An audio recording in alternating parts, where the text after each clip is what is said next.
হঠাৎ করেই বৃষ্টি আসাতে পরিবেশটা যেন বদলে গেল। এখন বসন্তকাল, কিন্তু মনে হয় এই বসন্তকালকে গ্রীষ্মকাল যেন গ্রাস করেছে। অবশ্য আজ প্রচণ্ড গরম ছিল, তাই হয়তো এইভাবে হঠাৎ করে বৃষ্টি আসা। রাস্তার লোকজন সব ছুটোছুটি করতে লাগলো মাথার ওপর একটু ছাদের আশ্রয়ের জন্য। কিন্তু সেই বৃষ্টি যেন একটি মেয়েকে আহ্বান করেছে তার ডাকে। বাসস্ট্যান্ডের ধারের রাস্তায় সেই মেয়েটিকে বৃষ্টিতে ভিজে বৃষ্টিকে উপভোগ করতে দেখা যায়। মেঘা, কি হচ্ছে কি? এইভাবে বৃষ্টিতে ভিজলে তো ঠান্ডা লেগে যাবে নাকি? মেঘা নীলার দিকে একবার তাকিয়ে আবার নিজের আনন্দে মেতে ওঠে। আর কিছুটা দূরে একটা চায়ের দোকান থেকে আকাশ এইসব দেখতে থাকে।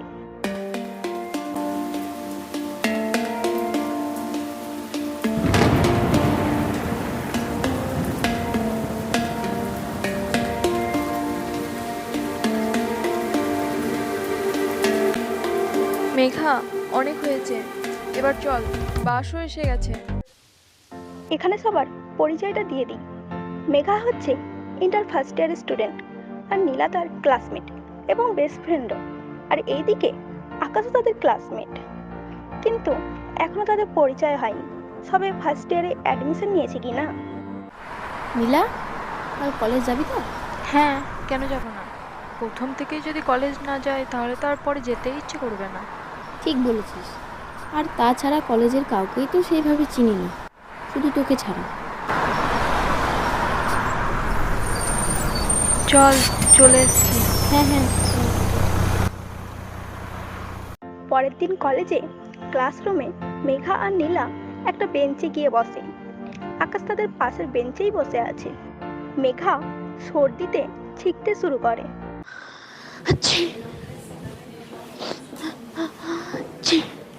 কাল যেভাবে বৃষ্টিতে ভিজছিলেন তাতে তো সর্দি লাগবেই। এই দাঁড়ান দাঁড়ান, আমি যে কাল বৃষ্টিতে ভিজেছি তা আপনি কি করে জানলেন? আমি কাল বৃষ্টির জন্য একটা চায়ের দোকানে দাঁড়িয়েছিলাম, আর আপনি যেভাবে রাস্তায় দাঁড়িয়ে আনন্দে বৃষ্টিতে ভিজছিলেন তাতে তো সবাই আপনার দিকেই চেয়েছিলেন। নীলা মেঘার কানে কানে বলে, তোকে কতবার করে বলেছিলাম যে চলে আয়, তা না, কে শুনে কার কথা। আচ্ছা, আপনার নামটা কি জানতে পারি? আসলে ক্লাসের কাউকেই তো সেভাবে চিনি না। মাইসেলফ মেঘা, আর ও আমার friend Nila. By the way, আপনার নামটা কি? আকাশ। বাহ, তোমাদের নামগুলো তো বেশ মিলে গেছে। আকাশের মেঘ। চুপ করবি তুই? সবসময় শুধু বেশি বেশি বলা। এরপর ক্লাস শেষে বাস স্ট্যান্ডে চলে আসে মেঘারা। এ কি, আপনি এখানে? হ্যাঁ, এই বাড়ি যাবো তাই বাসের জন্য ওয়েট করছি। আচ্ছা, আপনি কাল আসবেন তো? হ্যাঁ, সাথে আমিও আসবো।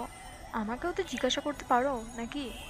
আরে না, সেরকমটা না, তুমিও তো আমার ফ্রেন্ড।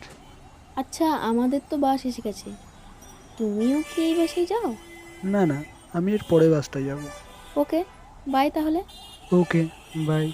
কাল তাহলে কলেজে গিয়ে দেখা হচ্ছে। হ্যাঁ। এইভাবেই আকাশ আর মেঘার কথাবার্তা চলতে থাকে। একদিন আকাশ মেঘাকে কল করে।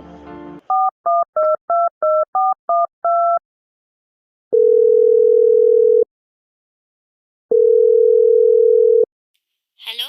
হ্যালো মেঘা, কি করছো? এই তো বসে আছি, তুমি কি করছো? আমিও বসেই আছি। আচ্ছা, বলছি, কালকে কলেজ আসছো তুমি? হ্যাঁ, যাব তো। কিছু কি বলছো? হ্যাঁ, মানে তোমার সাথে কিছু কথা ছিল আর কি। হ্যাঁ, বলো। না, সামনে বললেই ভালো হয় আর কি। কাল কলেজে না হয় বলবো। ওকে, তাহলে কাল কলেজেই বলো। ওকে। ফোন কেটে যাওয়ার পর আকাশ ভাবতে বসে। মেঘাকে সেই বৃষ্টির দিনে দেখেই ভালোবেসে ফেলে। তারপরে তাদের বন্ধুত্ব হয়।